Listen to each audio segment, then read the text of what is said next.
In other news on this Veterans Day, President Biden saluted those who have served as, quote, the very spine of America. He marked his first Veterans Day as president with a wreath laying at Arlington National Cemetery. And he said many veterans have faced challenges that most people will never know. Mr. Biden also announced new help for troops exposed to toxins from so-called burn pits.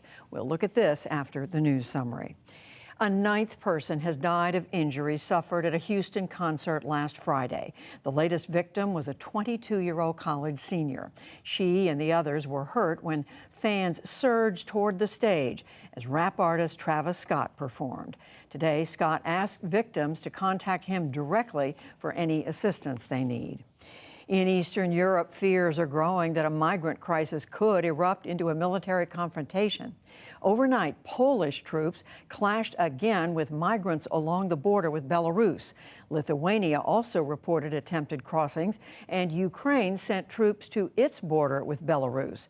Thousands of people are huddled in makeshift camps inside Belarus in freezing weather. Most are trying ultimately to get to Germany. China's President Xi Jinping warned today against creating a new Cold War in the Indo-Pacific. He spoke in a video message that aired at the Asia-Pacific Cooperation Summit in New Zealand.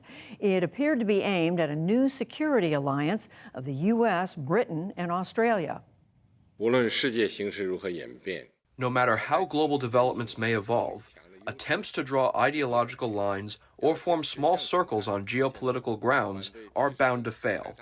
The Asia-Pacific region cannot and should not relapse into the confrontation and division of the Cold War era. Meanwhile, China's ruling Communist Party approved a new political history that puts Xi on par with top leaders of the past. That could pave the way for him to serve a third term. The U.S. State Department is urging Americans to leave Haiti.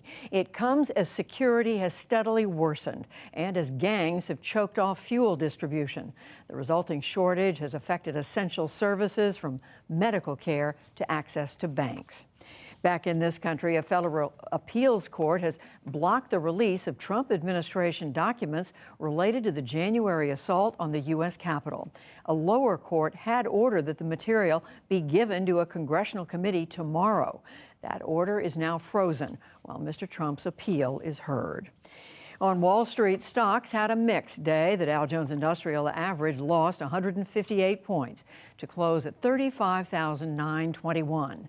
The Nasdaq rose 81 points. The S&P 500 added, 2 points. And South Africa's last apartheid president, F.W. de Klerk, has died after a battle with cancer. In 1990, he announced the end of rigid racial discrimination, and he freed Nelson Mandela from prison. The two men ultimately shared the Nobel Peace Prize. De Klerk later refused to say that apartheid was a crime against humanity before reversing himself. Today, his foundation released his final message. I, without qualification, apologize for the pain and the hurt and the indignity and the damage that apartheid has done to Black, Brown, and Indians in South Africa. F.W. de Klerk was 85 years old. Still to come on the NewsHour, the COVID pandemic refuses to ease up as infections increase nationwide. The legacy of the Bataclan massacre in Paris is remembered as the perpetrators face trial. A composer honors the centennial of the tomb of the unknown soldier through song, plus much more. This is the PBS NewsHour from WETA Studios in Washington and in the West from the Walter Cronkite School of Journalism at Arizona State University.